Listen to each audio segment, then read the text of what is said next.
Chapter 5 Names in the Weird Dream. I watched carefully as Fred and George walked over and sat near Hermione. Fred stated, "Oh yeah? And why is that, Granger?" "You see this?"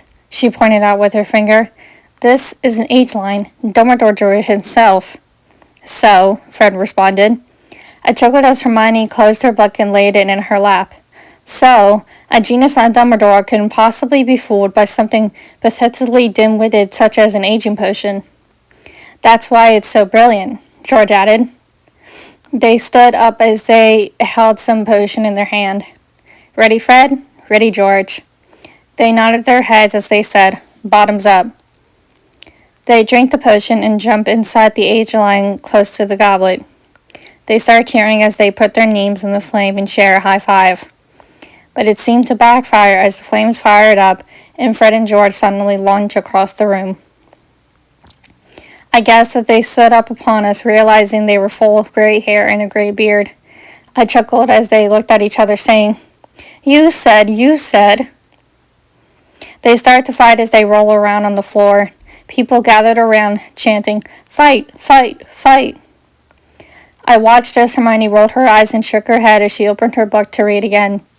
I got up to see Fred and George fight, but soon everyone got quiet for a reason. We all backed up some, even though Fred and George were still rolling around on the floor fighting, seeing Victor Crumb walk into the room. We watched as he placed his name into the flame and seemed to look directly at Hermione's way. I watched him as she noticed him glancing at her and they smiled at each other. He walks away and we all continue with our evening. Late that same night, I lay in bed thinking about what happened earlier today when Snape approached us. It was something I wasn't expecting at all to happen, and I can't believe I got tongue-tied like that. But I thought about the moment our eyes connected as he saw me blushing, which might have been why he chuckled as he walked away. I also considered Professor Dumbledore's advice about love and how I would find out sooner or later this year if Snape likes me too. Although, I truly do wonder what exactly he meant by that, and if Snape could really be my soulmate or even my true lover. I mean, I know I have some sort of deep feelings for him, but if they will go away or if they'll get stronger is the real question. Better yet, if it comes to facing him, will I be able to battle my inner feelings or run away from them? Soon, I fell asleep, thinking about the best possible moments I could have with him. Several days later. A few days passed and it's all going all right. I would catch myself accidentally looking at Snape, which I was trying to stop, but I know I can't because of my growing feelings for him. It was hard, knowing that it couldn't be possible for a teacher and a student to be together in that way. I had faith and believed in the possible chance of working it out somehow. I was daydreaming of naughty scenarios, and no one knew except me. Hermione agreed to let me know if or when Snape was ever watching me or catching a glance at me. Sometimes it looked like something was bothering Harry when it came to me talking about Snape. I don't know exactly what it is, but I just hope I'm not hurting him in any way. Or is it secret jealousy?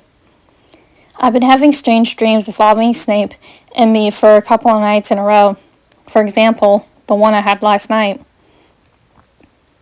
Harry, Ron, Hermione, and I were discussing a talent show the school was having. Hermione and I decided to be in it, even though we couldn't sing well. At least, that was our opinion of our voices anyway. We just did it for fun because it was something different. We were in the Great Hall practicing a song we wrote. Hagrid wanted to help out with the judging part to see how we sounded. There were also a few teachers in there too to see how we sounded too. Professor Snape was one of them. Seeing his presence made me nervous, but Hermione looked at me and I smiled softly. She truly knows how to sense and ease my nerves when needed. Toward the middle of the song, I felt myself becoming comfortable singing in front of other people, and before I realized it, I was swaying along to the music. By the end of the last words, Hermione and I ended it by singing them together. Everyone clapped as we bowed. When we started to walk away, I felt Snape grab my arm. I stopped in my tracks and turned around to look at him. Noticing the tension between us, Hermione left us be. Not long after, I realized we were both alone in the room. He stared into me with soft eyes and spoke kindly. I was very impressed by your voice, Miss Parker. That was excellent. Do you really think so, sir? Indeed I do, Miss Parker. You can call me Miranda, sir, if you're okay with that. Okay, Miranda. You seem surprised by my comment. Why is that? Because Hermione and I are just doing this for fun, honestly. We don't think we have good singing voices. Well, I think you should, because it's not only soothing to hear, but it's also magnificent with a gentle touch. Oddly shocked by his kind words, I was taken aback and didn't know what to say. My cheeks went red immediately as I giggled, feeling shy. Well, thank you, sir. I'm not sure what to say. He lifted my chin as we locked eyes. Don't be shy, please. He put a few strands of my hair behind my ears as I became hypnotized. My heart started to pound a little, not knowing if something was going to happen or not. But should I let it happen? Despite me being a student and him being my potions teacher? Unexpectedly, he leaned in and placed a soft kiss on my cheek.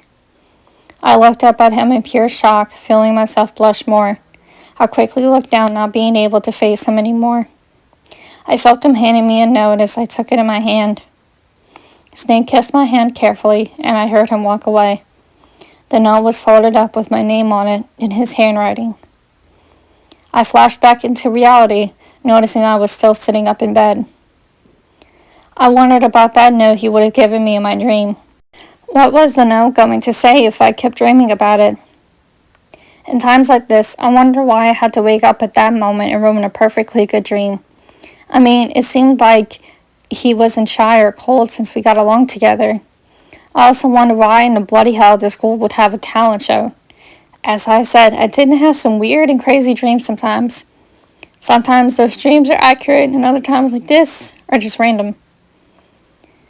I pushed those thoughts out of my head as I decided to get ready.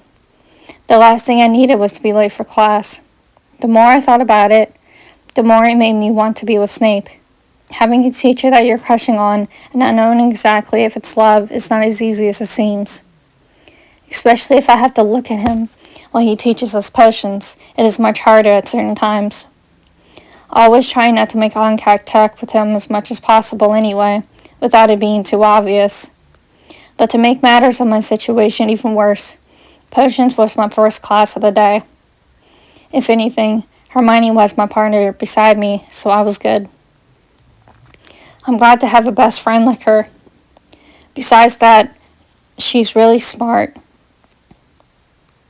With books and all, and she's a wonderful person.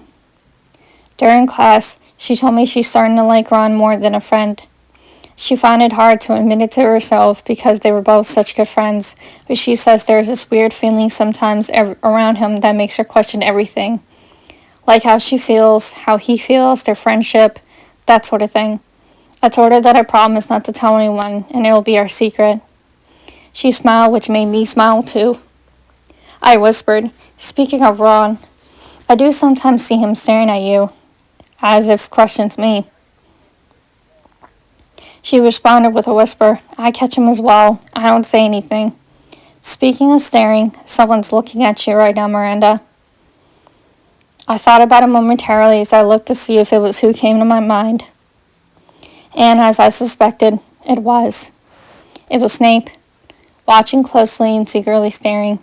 No one seemed to notice the sudden change but me. His midnight eyes were so hypnotizing it caught me off guard. I nearly messed up with the work I was trying to do with Hermione. Hermione only looked up momentarily to see what was wrong and then returned to work. I wonder what's changed with Snape all of a sudden to make him suddenly and secretly act this way. I mean, I know I'm slowly growing into a young woman before his eyes, but I wish I knew what about me attracts me to him. Besides our age difference and it being appropriate, I can't quite put my finger on the feeling he gives me. Then, without thinking about it anymore, I decided to tell her about my dream. She gave me her thoughts on it, adding that the talent show thing was odd too. Before I knew it, class was over. As I walked out, I felt a hand touch my right shoulder. I turned around to see Snape standing there, with his other arm resting at his side. I looked at Hermione as she decided to go ahead without me, shouting that she'll catch up with me later. I earnestly asked, "Is there something you need from me, Professor Snape?" I waited for a few moments and he didn't respond to my question.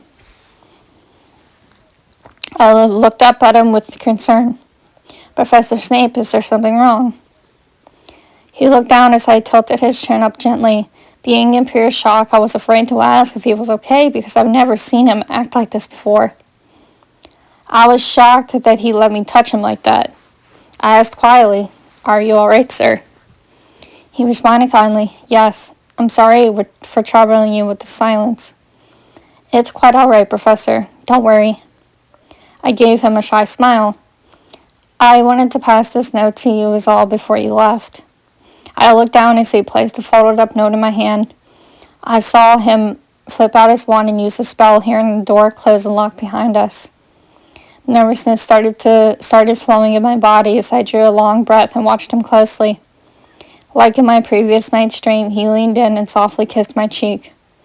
And as he pulled away, I opened the note and started to read it. "Miranda, whenever I deliberately observe you, it's impossible to bear over time. Your inner beauty, attractive looks, and charming smile shine brightly like a diamond.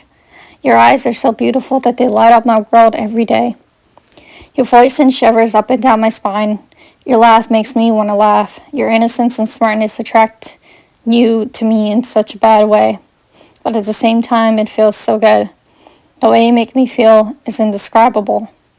I hope one day you can secretly be mine, Miranda Parker."